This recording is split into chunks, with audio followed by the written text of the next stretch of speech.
Hello, good evening and welcome to another video from me, B. Hope you all had a good Easter, whatever you were doing. I had a proper chilled weekend and now my batteries are fully recharged. I've brought you part 2 of Mystifying Mysteries.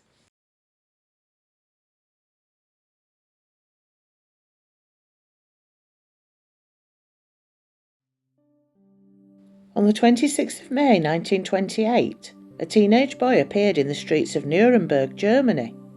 He carried a letter with him addressed to the captain of the 4th Squadron of the 6th Cavalry Regiment, Captain von Wessenig. Its heading read, "From the Bavarian border, the place is unnamed, 1928.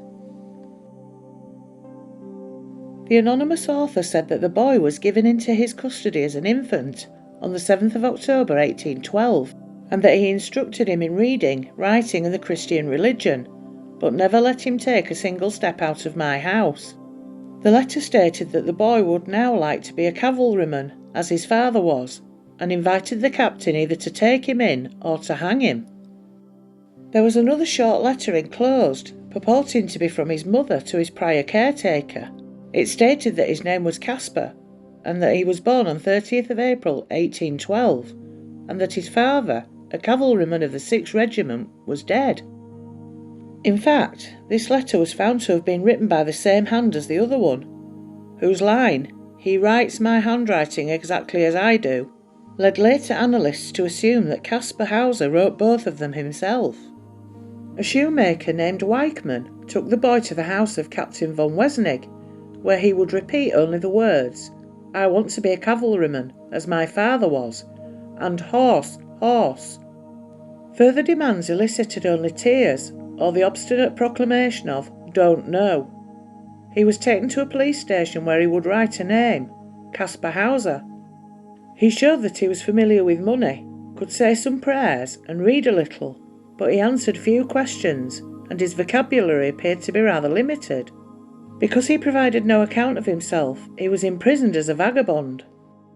He spent the following 2 months in Luginsland Tower, in Nuremberg Castle, in the care of a jailer named Andreas Hiltel. Despite what many later accounts would say, he was in good physical condition and could walk well. For example, he climbed over 90 steps to his room. He was of a healthy facial complexion and approximately 16 years old, but appeared to be intellectually impaired. Mayor Binder, however, claimed that the boy had an excellent memory and was learning quickly. Various curious people visited him, to his apparent delight.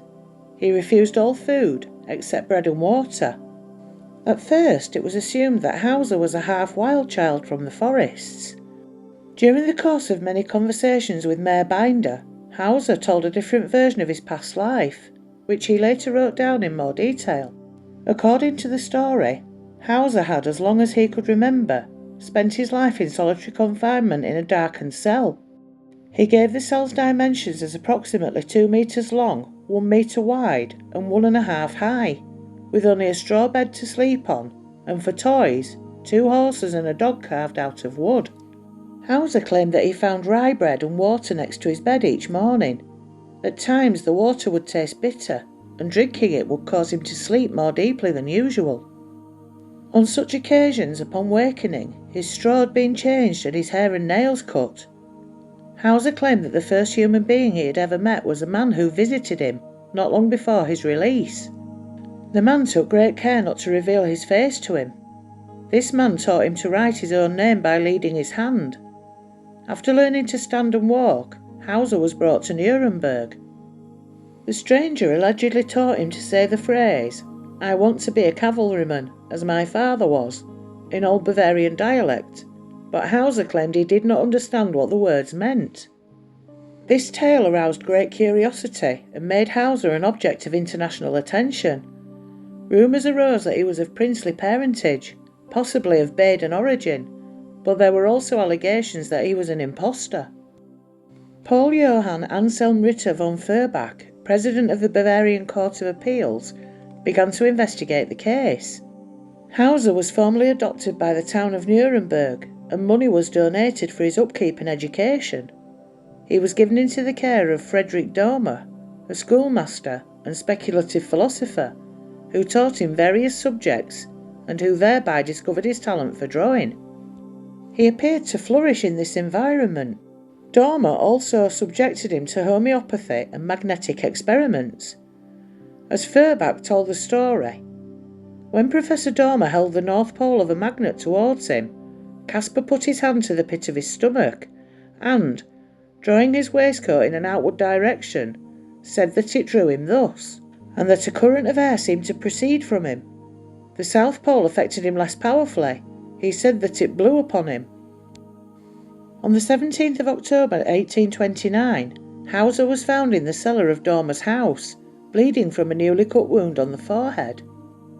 He asserted that while sitting on the privy, he had been attacked and hurt by a hooded man who also threatened him with the words, "You still have to die before you leave the city of Nuremberg." Hauser related he recognised the speaker as the man who had brought him to Nuremberg.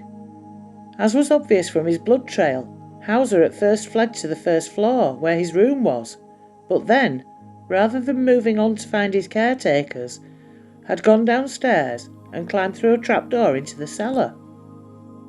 Alarmed officials called for a police escort and transferred him to the care of Johann Bieberbach, a municipal authority. The alleged attack on Hauser also fueled rumours about his possible ancestry from Hungary, England or the House of Baden. Doubters of Hauser's story are of the opinion that he had self-inflicted the wound with a razor, which he then took back to his room before going to the cellar. He might have done so to arouse pity and thus escape chiding for a recent quarrel with Dormer, who had come to believe that the boy had a tendency to lie. On the 3rd of April 1830, a pistol shot went off in Hauser's room at the Bieberbach's house. His escort hurriedly entered the room and found him bleeding from a wound to the right side of his head. Hauser soon revived and stated that he climbed on a chair to get some books.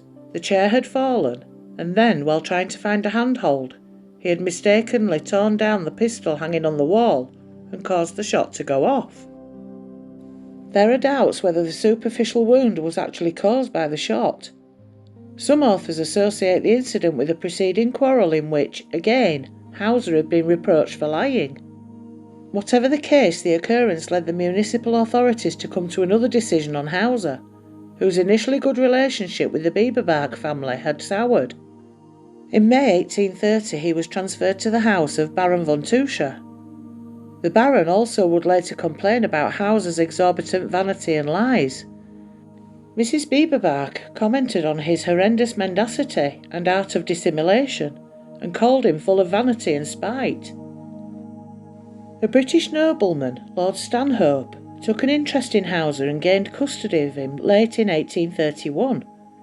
He spent a great deal of money attempting to clarify Hauser's origin.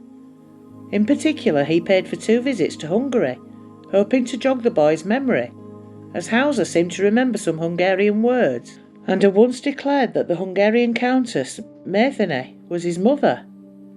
Hauser failed to recognise any buildings or monuments in Hungary.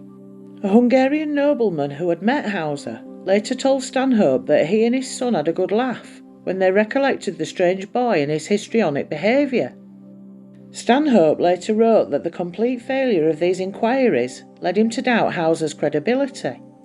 In December 1831 he transferred Hauser to Ansbach, to the care of a schoolmaster named Johann Georg Meyer, and in January 1832 Stanhope left Hauser for good. Stanhope continued to pay for Hauser's living expenses, but never made good on his promise that he would take him to England. After Hauser's death, Stanhope published a book in which he presented all known evidence against Hauser, taking it as his duty to openly confess that I had been deceived. Followers of Hauser suspect Stanhope of ulterior motives and connections to the House of Baden, but academic historiography defends him as a philanthropist, a pious man, and a seeker of truth. Schoolmaster Meyer, a strict and pedantic man, disliked Hauser's excuses and apparent lies. Their relationship was thus strained. In late 1832, Hauser was employed as a copyist in the local law office. Still hoping that Stanhope would take him to England, Hauser was dissatisfied with this situation, which deteriorated further when his patron, Anselm von Feuerbach, died in May 1833. This was a grievous loss to him. Other authors point out that Feuerbach, by the end of his life, had lost faith in Hauser.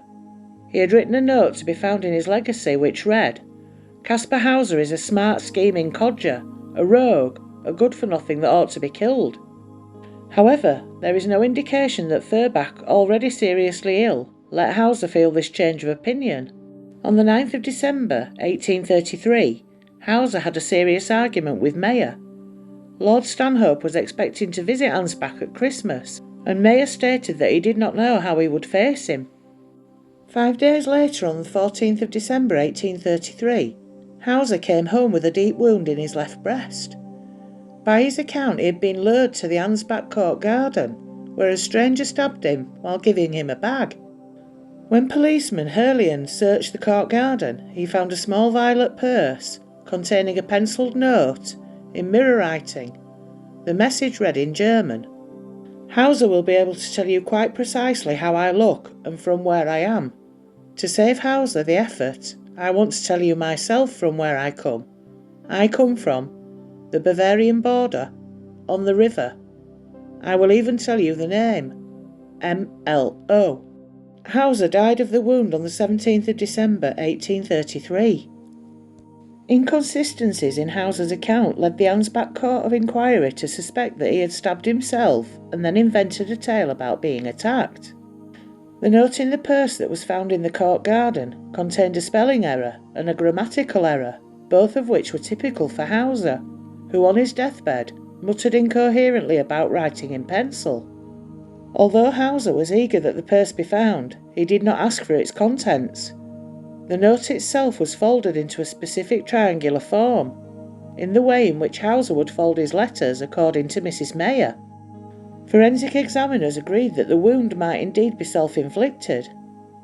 Many authors believe that he had wounded himself in a bid to revive public interest in his story and to persuade Stanhope to fulfil his promise to take him to England, but that he had injured himself more deeply than planned. Hauser was buried in the city cemetery in Ansbach, where his headstone reads in Latin, "Here lies Caspar Hauser, riddle of his time. His birth was unknown, his death mysterious, 1833.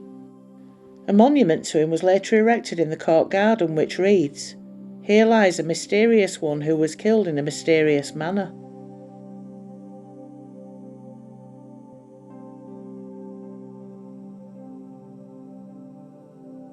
Jane Natari Beaumont, Anna Kathleen Beaumont and Grant Ellis Beaumont, collectively known as the Beaumont children, were 3 Australian siblings who disappeared from Glenelg Beach near Adelaide, South Australia, on the 26th of January 1966, which happened to be Australia Day, in a suspected abduction and murder. At the time of their disappearance, they were aged 9, 7 and 4 years respectively. Jane, Anna and Grant Beaumont lived with their parents, Grant Jim Beaumont, a former serviceman and driver for suburban taxis, and Nancy Beaumont, née Ellis, who had married in December 1955. Their house was at 109 Harding Street, Somerton Park, a suburb of Adelaide, South Australia, not far from Glenelg Beach, a popular spot that the children and many others at the height of the surf music era often visited. On the 25th of January, in the midst of a summer heatwave, Jim dropped the children off at Glenelg Beach before heading off on a 3-day sales trip to Snowtown. On the morning of the 26th of January 1966, the children asked their mother to visit Glenelg Beach again. As it was too hot to walk, they took a 5-minute 3-kilometre bus journey from their home to the beach. They caught the bus at 8:45 a.m. and were expected to return home on the 12 noon bus. Nancy became worried, however, when the children did not return on either the 12 or 2 p.m. buses, and when Jim returned home early from his trip around 3 p.m, he immediately drove to the crowded beach. Within 24 hours, the entire nation was aware of the case. Within 3 days, on the 29th of January, the Adelaide Sunday Mail led with a headline of "Sex Crime Now Feared," highlighting the rapidly evolving fear that they'd been abducted and murdered by a sex offender. The patter along a boat haven was drained on the 29th of January after a woman told police that she'd spoken with 3 children who were similar in description to the Beaumont children near the haven at 7 p.m. on the 26th of January. Police cadets and members of the emergency operations group searched the area, but nothing was found. Police investigating the case found several witnesses who'd seen the children in Collie Reserve near the Glenelg beach in the company of a tall man with fair to light brown hair and a thin face and in his mid-30s. He had a suntanned complexion and a thin to athletic build and was wearing swimming trunks. The children were playing with him and appeared to be relaxed and enjoying themselves. The man also approached one of the witnesses, asking if anyone had been near the children's belongings, as their money was missing. The man then went off to change while the children waited for him. The group were then seen walking away together from the beach some time later, which the police estimated to be around 12:15 p.m. The Beaumont parents described their children, particularly Jane, as shy. For them to be playing so confidently with a stranger seemed out of character. Investigators theorised that the children had perhaps met the man during a previous visit or visits and had grown to trust him. A chance remark at home, which seemed insignificant at the time, supports this theory. Anna had told her mother that Jane had got a boyfriend down the beach. Nancy thought she meant a playmate and took no further notice until after the disappearance.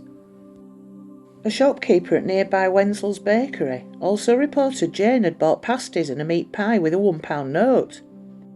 Police viewed this as further evidence that the children had been with another person, for 2 reasons.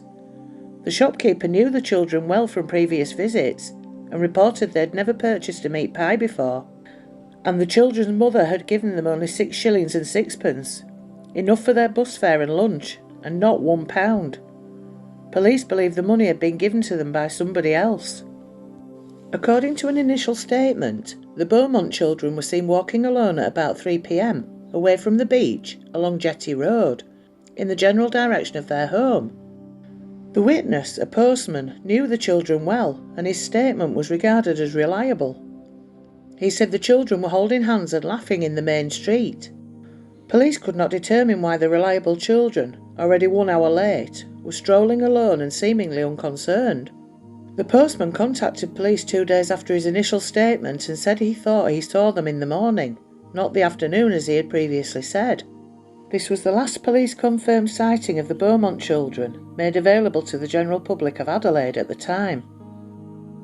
A local resident, Miss Daphne Gregory, sighted the children at about 3 p.m, with a man who carried an airlines bag similar to one owned by Jane Beaumont. The man was described as about 6 foot tall, aged from 30 to 35, with light brown hair neatly brushed and parted on the left, high cheekbones, sun-reddened complexion, and medium build. Several months later, a woman reported that on the night of the disappearance, a man, accompanied by 2 girls and a boy, entered a neighbouring house that she had believed empty. Later, the woman said she'd seen the boy walking alone along a lane, where he was pursued and roughly caught by the man. The next morning, the house appeared to be deserted again, and she saw neither the man nor the children again. Police could not establish why she failed to provide this information earlier. Other reported sightings of the children continued for about a year after the disappearance. The Beaumont case attracted international attention. On the 8th of November 1966, Gerard Croiset, a Dutch psychic, was brought to Australia to assist in the search, causing a media frenzy. Croiset's efforts proved unsuccessful, with his story changing day to day and offering no clues. He identified a spot at a warehouse near the children's home in which he believed their bodies had been buried inside the remains of an old brick kiln. The property owners, who were reluctant to excavate based on only a psychic's claim, soon bowed to public pressure after publicity helped raise $40,000 to have the building demolished. No remains nor any evidence linking to any of the Beaumont family was found. In 1996, the building identified by Croiset was undergoing partial demolition, and the owners allowed for a full search of the site. Once again, no trace of the children was found. About 2 years after the disappearance, the Beaumont parents received 2 letters. One was supposedly written by Jane, and another by a man who said he was keeping the children. The envelopes showed a postmark of Dandenong, Victoria. The brief notes described a relatively pleasant existence and referred to the man who was keeping them. Police believed at the time that the letters could quite likely have been authentic after comparing them with others written by Jane. The letter from the man said that he had appointed himself guardian of the children and was willing to hand them back to their parents. In the letter, a meeting place was nominated. The Beaumont parents, followed by a detective, drove to the designated place, but nobody appeared. It was some time later that a 3rd letter arrived, also purported to be from Jane, stating that the man had realised a disguised detective was present and that he decided to keep the children because the Beaumonts had betrayed his trust. There were no further letters. In 1992, new forensic examinations of the letters showed they were a hoax. Fingerprint technology had improved, and the author was identified as a 41-year-old man who'd been a teenager at the time and had written the letters as a joke. Because of the time that had elapsed, he was not charged with any offence. In November of 2013, excavation was initiated in the back of a North Plimpton factory that had previously belonged to one possible suspect in the case, Harry Phipps. Further excavation at a slightly different location on the site was undertaken in February of 2018, but nothing relevant was found. The excavations were based on 2 men reporting that as young boys they had been paid to dig a hole in that area at around that time, and also based on geophysical testing, which had identified anomalous disturbed soil. Animal bones were found, but nothing was found in relation to the Beaumont children.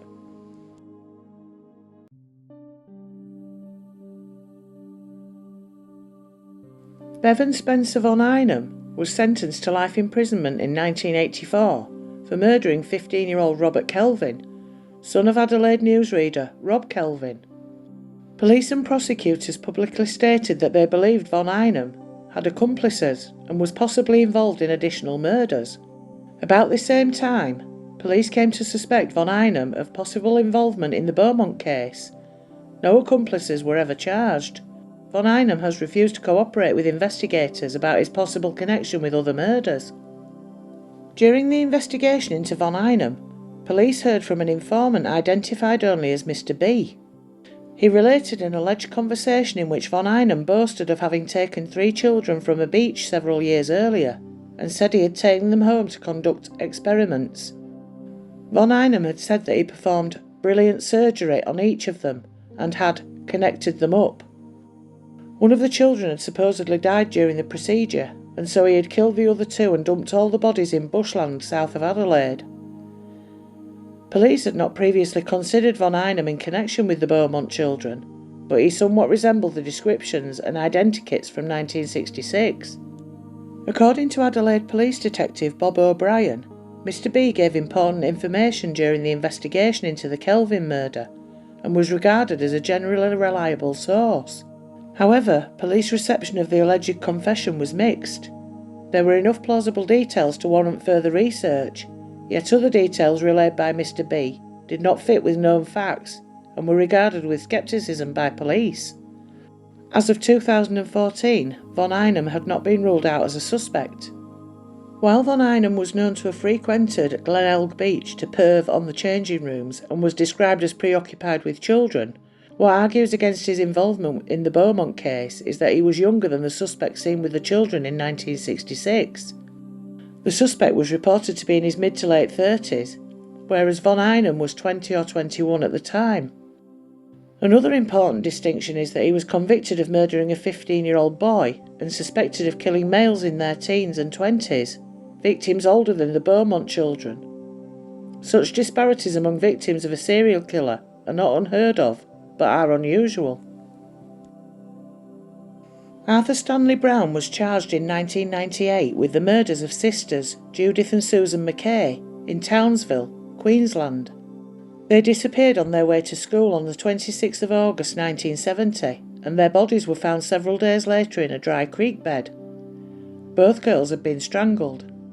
Brown's July 2000 trial was delayed after his lawyer applied for a Section 613 verdict, unfit to be tried, from the jury. He was never retried as he was found to have dementia and Alzheimer's disease, and Brown died in 2002. James O'Neill, who in 1975 was sentenced to life imprisonment for the murder of a 9-year-old boy in Tasmania, is reported to have previously told acquaintances that he was responsible for the Beaumont disappearances. In 2006, O'Neill lost an injunction in the High Court of Australia to stop the broadcast of an ABC documentary, The Fisherman, which attempted to link him to the Beaumont case. The South Australia Police have interviewed O'Neill and discounted him as a suspect in the Beaumont case. Derek Ernest Percy was a convicted child killer, Victoria's then longest-serving prisoner. He was suggested in a 2007 article in Melbourne's The Age as a suspect in the Beaumont case. The Age alleged that evidence gathered by cold case investigators indicated that Percy was a likely suspect for a number of unsolved child murders, including the Beaumont children. His insanity plea in the 1969 murder of Yvonne Toohey was at least partly based on his suffering a psychological condition that could prevent him remembering details of his actions. He was supposed to have indicated that he believed he might have killed the Beaumont children, as he was in the area at the time, but he had no recollection of actually doing so. On the 30th of August 2007, Victoria Police successfully applied for permission to question Percy in relation to the Beaumont case. In 1966, Percy was aged 17 and therefore seems too young to have been the man seen with the children by several witnesses. It is also unknown whether Percy would have had a car at that time, while the Beaumont suspect is presumed by commentators to have had access to one for facilitating a quick getaway and also for disposing of the children's bodies later. Percy was in prison from 1969 until his death in 2013, which means that he could not have been a suspect in the Adelaide Oval abductions, whom many investigators believe to be connected to the Beaumont disappearance. Alan Maxwell McIntyre, who had himself been investigated by police and cleared of involvement in the Beaumont case, gave a second-hand account to the Adelaide Advertiser that a man he'd known in 1966, who by 2015 was being sought in Southeast Asia in connection with child abuse incidents there, had come to his home with the children's bodies in the boot of his car. McIntyre's children said that they and their father initially mistook Anna's body for that of a boy because of her short haircut. The man in question was later identified as businessman Alan Anthony Munro, a former scoutmaster who had pleaded guilty to 10 child sex offences dating back to 1962. For these crimes he was sentenced to 10 years imprisonment with a non-parole period of 5 years and 5 months, making him eligible for release in 2022. In June 2017, Adelaide's detectives were given a copy of a child's diary, written in 1966, which allegedly placed Munro in the vicinity of Glenelg Beach at the time of the Beaumont disappearance. He was convicted of abusing several children, including one of McIntyre's sons, who was a contributor to the diary. Munro had previously been investigated by police, but no evidence had been found that he was involved in the Beaumont case. Harry Phipps, a local factory owner and then member of Adelaide's social elite, came to attention as a possible suspect after the publication of the book The Satin Man, uncovering the mystery of the missing Beaumont children in 2013. The book did not name the identity of the Satin Man, but Phipps's estranged son Hayden named him soon after the book's publication. Phipps bore a substantial likeness to the identity of the man seen talking to the Beaumont children at Glenelg Beach. He was wealthy and known to be in the habit of giving out £1 notes, was later alleged to have paedophile tendencies, and lived only 300 metres away from the beach, on the corner of Augusta Street and Sussex Street. Hayden, who was 15 at the time of the disappearance, came forward to the researchers in 2007 with the claim that he'd seen the children in his father's yard that day. 2 other persons, youths at the time, said that they'd been paid by Phipps to dig a 2x1 by 2 metre hole in his factory yard that weekend, for unstated reasons. The Beaumont case resulted in one of the largest police investigations in Australian criminal history and remains one of Australia's most infamous cold cases, even after many decades. In January 2018, the Premier of South Australia, Jay Weatherill, said that South Australia Police had never given up on the case and that they have a policy that no murder investigation ends up in a closed file. The state government also continues to maintain a $1 million reward for information relating to the children's disappearance. The kidnapping is also viewed by many social commentators as a significant event in the evolution of Australian society, with a large number of people changing the way they supervise their children daily. At the time, it was never publicly suggested that the children should not have been allowed to travel unsupervised, or that their parents were in any way negligent, simply because contemporary Australian society took it for granted that this was safe and acceptable. The regular and widespread attention given to this case, its significance in Australian criminal history, and the fact that the mystery of their disappearance has never been explained, have led to the story being continually revisited by the media. New leads and clues are regularly reported by the media, and the case still regularly headlines print and broadcast media more than half a century on. Over the years, as new leads and new theories emerged, the Beaumonts cooperated fully in exploring every possibility, whether it was claims that the children had been abducted by a religious cult and were living variously in New Zealand, Melbourne or Tasmania, or some clue that suggested a possible burial site for the children. They were devastated in 1990 when newspapers published computer-generated photographs of how the children would have looked as adults. The pictures, published against their wishes, caused a huge wave of public sympathy from a community which is still sensitive to their pain. The couple later divorced and lived separately, having resolved to live their final years away from the public attention that followed them for decades. They sold their home, and while the case remains open, the South Australian Police remains informed of the couple's new addresses. The Beaumonts were reported to have accepted that the truth of their children's disappearances may never be discovered. Nancy died in Adelaide on the 16th of September 2019 in a nursing home, aged 92, whereas Jim, also aged in his 90s, continues to reside in Adelaide. And that's the end of the video for this week. Thank you so much for tuning in, it's always appreciated. Please remember to like, share and comment on this video. And until next week, don't forget, stay safe, stay happy, stay healthy, and most of all, stay spooky.